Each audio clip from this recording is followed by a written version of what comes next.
Welcome back दोस्तों। Start करने से पहले आप सबको बता दूं, शायद आपको मेरी आवाज में कुछ डिफरेंस दिख रहा होगा, क्योंकि इसका कारण ये है कि मेरी तबीयत कुछ दिनों से खराब चल रही है। इस वजह से मैं वीडियो नहीं बना पा रहा हूँ। आई होप आप सब समझ गए होंगे। तो चलिए शुरू करते हैं। पिछले एपिसोड में हमने देखा था वाइल्ड तुत्सर पर अटैक करने वाला ही था, पर फॉर्जर बीच में आते हुए उसके को रोक लेता है और वाइल्ड के कुछ बोलने से पहले ही उस पर एक जोरदार अटैक करता है, जिससे वो दूर जाके गिरता है और वहीं पर उस बेहोश हो जाता है। तो अब आगे वहीं हमें फॉर्जर दिखता है, जो कि अपनी मुट्ठी कसते हुए अपने मन ही मन कहता है कि क्या मैंने ज्यादा जोर से हिट कर दिया उसे? नहीं नहीं, ये इतना भी खतरनाक नहीं था। अगर मैंने ज्यादा फोर्स का यूज किया होता तो अब तक वो मर चुका होता। तभी सीन शिफ्ट होकर कुछ देर बाद का दिखाया जाता है, जहाँ एडवेंचर्स गिल्ड के किसी प्राइवेट रूम के अंदर गिल्ड मास्टर रेक्वास उनकी मैनेजर के ठीक सामने फॉर्जर बैठा हुआ था और वो सब हाल ही में हुए चीजों के बारे में डिस्कस कर रहे थे या बातें कर रहे थे। तभी गिल्ड मास्टर रेक्वास इन सभी इंसिडेंट्स की वजह से माफी मांगने लगते हैं और आगे बोलते हैं, अगर मैंने पहले ही ध्यान दिया होता तो ये सब ना होता और तुम एग्जॉस्टेड भी नहीं होते। तो उनकी बातें सुन के फौजर बोलता है, आपको मेरी चिंता करने की कोई जरूरत नहीं है, मैं ठीक हूँ। पर सबसे जरूरी बात ये है, उन सब के साथ क्या हुआ जिन्हें वो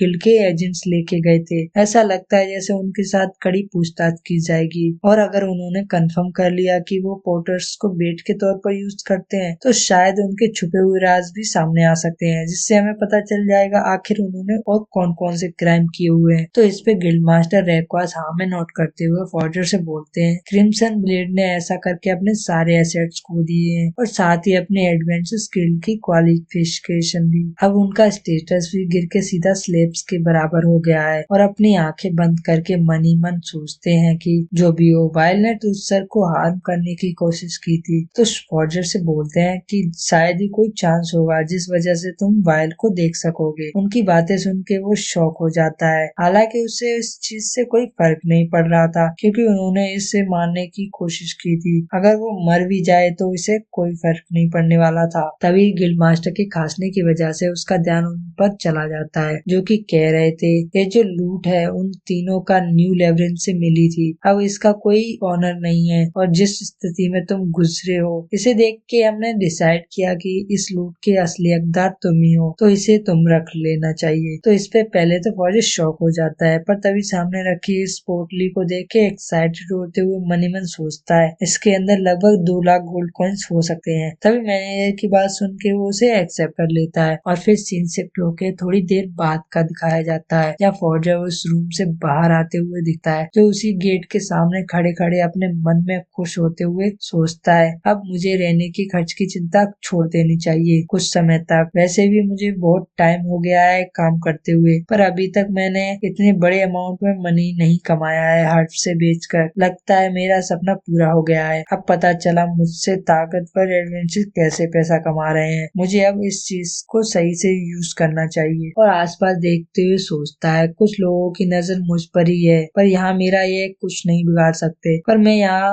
हर टाइम तो नहीं रह सकता हूँ ना, और वैसे भी मुझे अचानक से इतना बढ़ता दे कि ये लोग तो सस्पिशियस नजरों से देखेंगे ही। इस दुनिया में कोई भी किसी का दोस्त नहीं होता है, यहाँ सिर्फ पावरफुल ही सब कुछ हासिल कर सकता है। तो अब मुझे भी पावरफुल बनने पर ध्यान देना चाहिए। लगता है मुझे अब नॉक्सियस लेबिरिंथ में जाने की तैयारी करनी चाहिए। यह सब सोचना छोड़कर मुझे पहले अपने लिए कुछ इक्विपमेंट ले लेना चाहिए और कुछ डिशेस भी। अब मेरे पास पैसे हैं तो मैं ये कर सकता हूँ। तभी सामने शॉप को देख के बोलता है, पहले मुझे वेपन्स ले लेना चाहिए, पर कुछ देख के शॉक हो जाता है, क्योंकि वहाँ एक मैजिक बैग था जिसकी कीमत भी बहुत ज्यादा थी। पर फिर सोचता है, अगर मैंने ये ले लिया तो मैं वो डिशेस कैसे खा पाऊंगा, और वेपन्स का क्या? उसके ऐसा सोचते ही सीन शिफ्ट होकर अगले दिन का दिखाया जाता है, जहाँ नॉक्सियस लेबिरिंथ के अंदर कोई रेड मॉन्स्टर को बीच से कट करके मार देता है, जिसे फॉर्जर ने ही डिफीट किया था। हालांकि उसे ऐसा करने में इस बार कोई प्रॉब्लम नहीं हुई थी। पहले सिर्फ एक रेड मॉन्स्टर को हराने में ही उसे बहुत प्रॉब्लम होती थी, पर इस बार तो उसने सारे रेड मॉन्स्टर को अकेले ही हैंडल कर लिया। और अपने मन में सोचता है, जब से मैंने उन मॉन्स्टर्स को कंज्यूम किया है, ये पावर्स तब से ही इंक्रीज हुई है। तभी अपने स्किल इनसाइट को एक्टिवेट करके उस रेड मॉन्स्टर पर यूज करता है, जिस वजह से उसे उस मॉन्स्टर की सारी इंफॉर्मेशन दिख जाती है। पर यह तो लेवल 9 का मॉन्स्टर है। आखिरकार मैं कितने लेवल का हूँ, यही चेक करने के लिए अपनी पॉकेट से गिल टोकन निकालता है और उसे निकालते हुए सोचता है मेरा लेवल शायद 20 तो होना ही चाहिए, क्योंकि मुझे इस लेवल 9 के मॉन्स्टर को मारने में भी कोई प्रॉब्लम नहीं हुई। और उसे ओपन करते हुए कुछ देख के शॉक हो जाता है क्योंकि उसका लेवल 42 था, पर मेरा लेवल तो सिर्फ 7 ही था। आखिरकार मैंने कल ही तो चेक किया था इसे। तभी स्किल पर अटैक करके देखता है और इतनी सारी स्किल्स देख के खुश हो जाता है और बोलता है ये तो बहुत ज्यादा है। और फिर अपने मन ही मन सोचता है जहाँ मैं पहले उस डंजन में गिर गया था वहाँ मैं दोबारा चेक करने गया था, पर मैं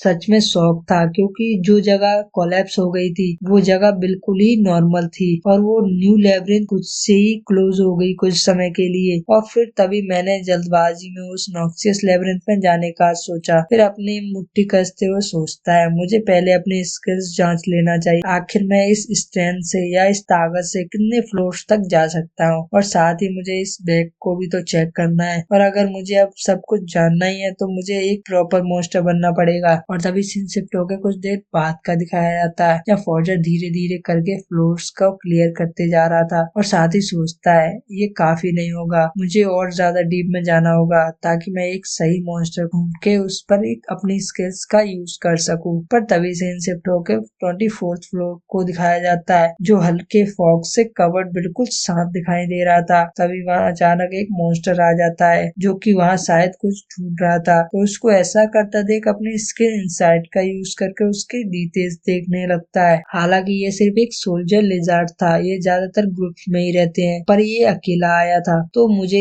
इस चीज का फायदा उठाना चाहिए। और अपनी बैग पर रखी स्वॉर्ड को देख के एक इविल स्माइल देता हुआ सोचता है लगता है ये सही टाइम है इसे इस्तेमाल करने के लिए, और वैसे भी मुझे इस बैग को भी तो टेस्ट करना है। और ऐसा सोचते ही अपनी स्वॉर्ड से उस लिजार्ड मॉन्स्टर पर एक जोरदार स्ट्राइक लगाता है। हालांकि इस अटैक से वो ज्यादा जख्मी नहीं हुआ है पर ये इतना भी बुरा नहीं था। पर तभी फॉर्जर एक कातिल हंसी हंसते हुए बोलता है तुम इस अटैक से तो बच गए, पर अगले वाले को कैसे हैंडल करोगे। वो अपने बात खत्म करता ही है कि तभी वो मॉन्स्टर वहाँ से भाग जाता है, तो उसे ऐसा करता देख वो भी उसका पीछा करने लगता है और साथ ही सोचता है ये मुझसे बच के भाग क्यों रहा है। पर सामने के नजारे को देख के शॉक हो जाता है और मन ही मन सोचता है ये तो एक डेड एंड है, तो अपनी शॉट को हाथ में लेते हुए उससे बोलता है अब तुम यहाँ से कहाँ भाग के जाओगे बडी। और उसके ऐसा बोलते ही एपिसोड यहीं पर एंड हो जाता है। तो मिलते हैं नेक्स्ट एपिसोड में।